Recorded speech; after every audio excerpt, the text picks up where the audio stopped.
been going to BCC for 3 years, and before that I lived in Tennessee.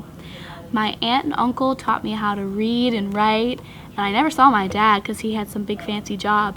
And then finally one day he told us, hey, we're moving to Bethesda, Maryland, the big old city. And I was so excited. And once I got here, I took advantage of those opportunities and resources. I got good grades, I always did my homework, and I just became friends with all the teachers.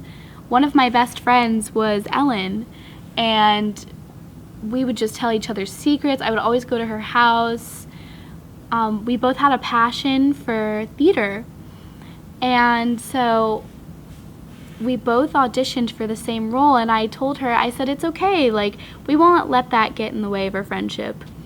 And I'm getting ready to audition, and I find out I'm not able to because Ellen said something about I'm snobby. I don't even know what she said, and I was just devastated. I was so depressed. I lost my drive.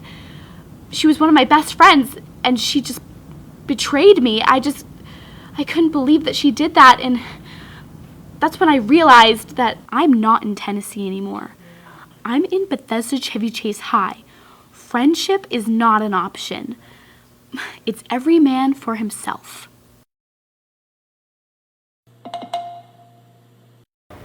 I need to go to Princeton.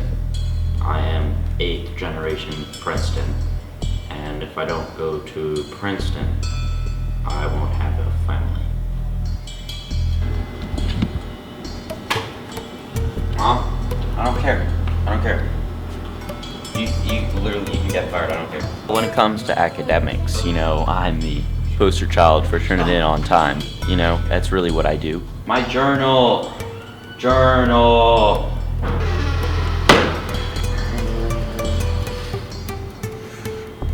She better bring it. I'm the on time guy, so if I had friends, that's what they'd call me. They'd say, hey, on time guy, what's up? But I don't, so. No. Some students have friends, but I don't, because it is not important. I'll have friends in Princeton, you know? So, like, why have friends now? We can have friends later. And I hate everyone.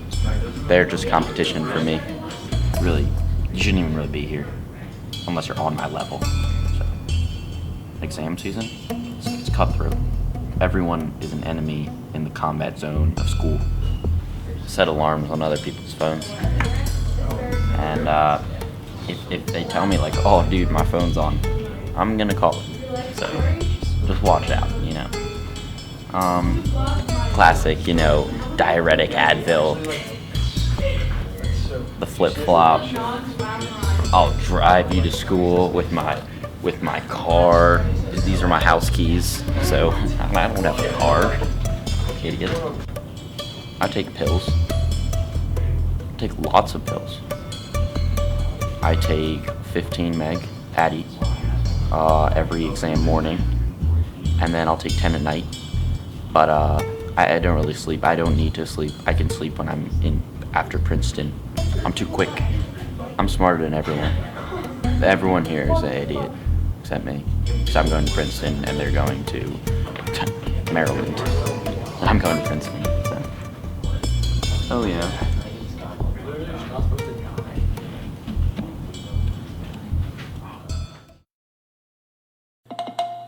According to my algorithms, I have to be in the top 5.2% of my class in order to get into a good school. And you know, my whole family went to MIT, and my dad actually donated a $400 million building just now, so I'm basically in, but still gotta weed out the competition. You know, can't take any risks. Can't take any risks. BCC is a really competitive school, and we have a lot of talented students, so naturally I have to get ahead and gotta use my magical powers for things that I'm just not proud of, you know. Gotta take the lesser of two evils, which is me getting a good grade and I'm failing, and you know, just gotta work the spirits, work them on the other people and make them fail, so I can rise.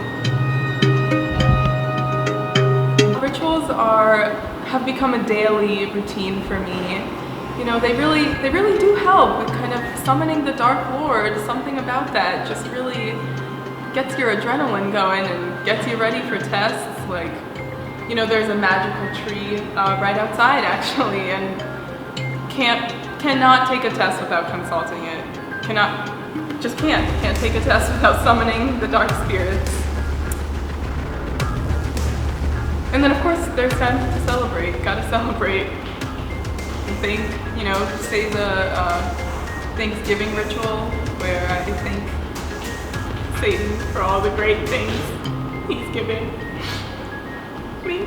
On top of everything, I have to go the extra mile to really excel above everyone else, and sometimes those rituals just, Satan's done everything that he can for me, and now I just gotta use my human powers of stealing and throwing out some college essays and, faking some things on Edline and messing up some people's teacher recommendations. You gotta do what you gotta do to be the best. This is BCC.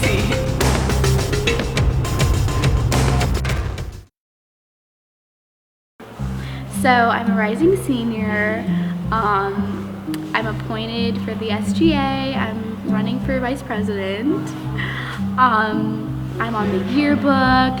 I still have some friends, but of course I can't be that close with them because we all know where that gets us. I was the lead for this year's theater production. It was such a blast. It did take me some time to find out who I was auditioning against. Lots of research, strenuous time. And I found out that it was my one and only best friend, Ellen. Funny. Anyway, so I had some help from my daddy's friends because I still had dirt on her from a couple months ago. And let's just say I got rid of her. I deported her ass. I'm running for vice president.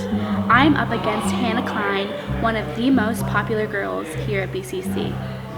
Why is she winning right now? I'm not sure. I have done everything for this school. I have baked cookies almost every single day. I have talked to all the teachers. We're planning the homecoming dance. Yeah, I can be hip too. I went to the invitation store and I got personalized stickers for everybody. I have been working my ass off. I practically been kissing all these students' butts. I mean, she's such a whore. She has all these friends for some reason. I'm not sure why. I can't seem to crack her. But only time will tell what I'm capable of.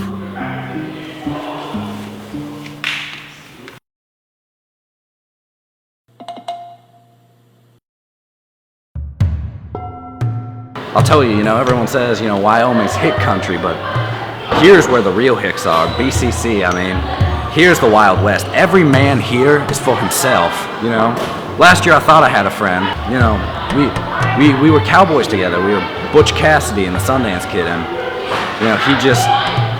he just threw all that shit out the window. He wanted to sell Adderall, he wanted to snort it, and then turned out to be Fun Dip. Fucking Fun Dip, man. Shit's serious out here. Somebody told on him, and he's gone now, and I don't know who did it, or what the deal is, or how the hell this fucking school didn't realize that it was Fun Dip, not Adderall, because he'd probably be in prison if they knew it was Fun Dip instead of Adderall, because it's just so much more serious. But I hate both of those people.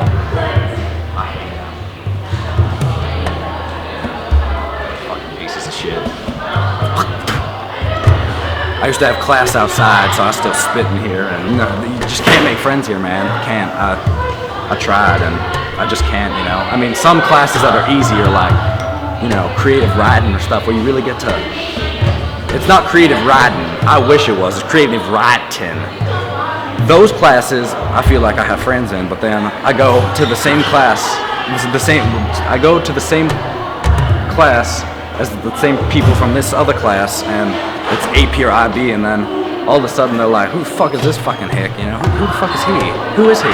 These glasses aren't real. I was peer pressured into fucking wearing them. Because everyone here has to look smarter and shit, you know? You know, fuck them. Fuck them, man. That's not fair to me. That's not fair to my essence as a person, you know?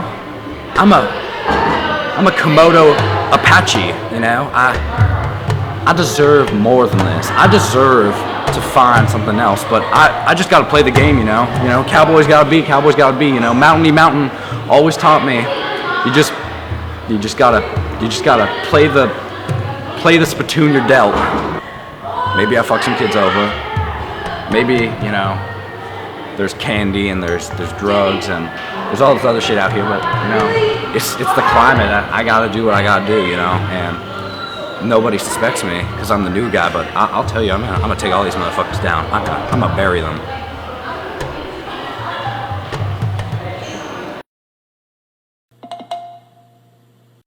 So I'm trying to get into shape for this cheer captain position. I'm doing my splits, learning my routines, learning some flips and stuff, but I don't really think it's necessary anymore. I started taking advantage of these parties that I've been invited to that I haven't really been to in a while. But man, you have to see these white girls. They are crazy.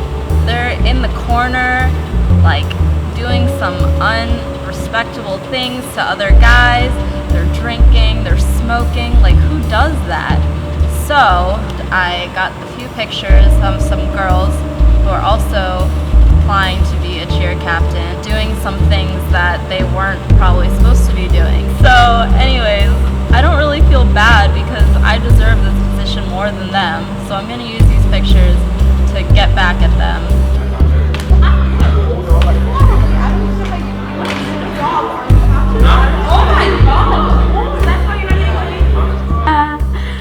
Jackpot!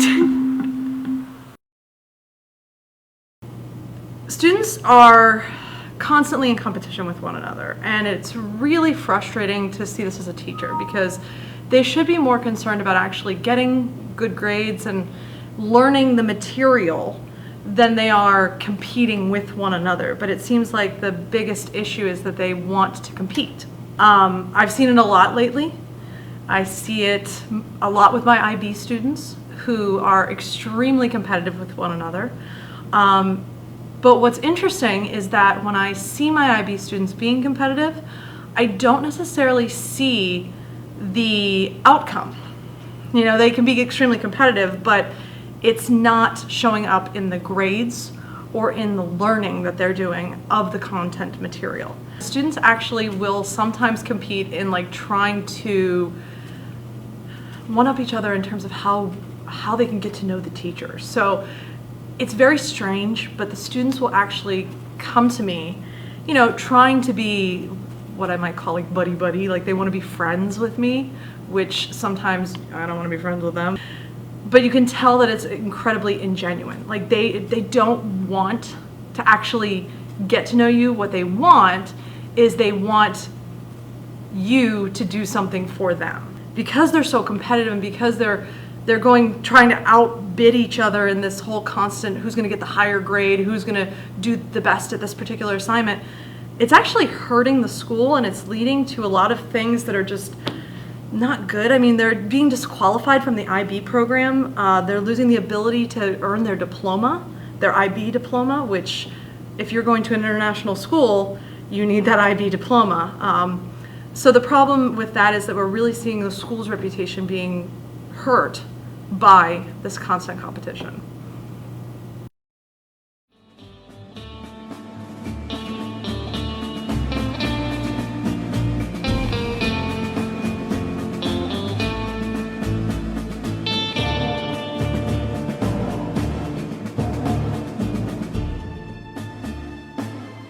I have to admit, I have done some unethical, dirty things here at BCC, but you know, you have to play dirty in order to win.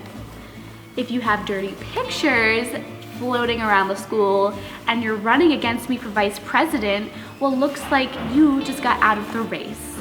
And if you're a backstabbing bitch named Ellen and you just happen to tell me some family secrets, well, bye-bye, America. It doesn't matter how many friendships I may have lost or careers I may have ruined in order to get where I am today. It's really survival of the fittest here at PCC, and it only matters what you look like on paper.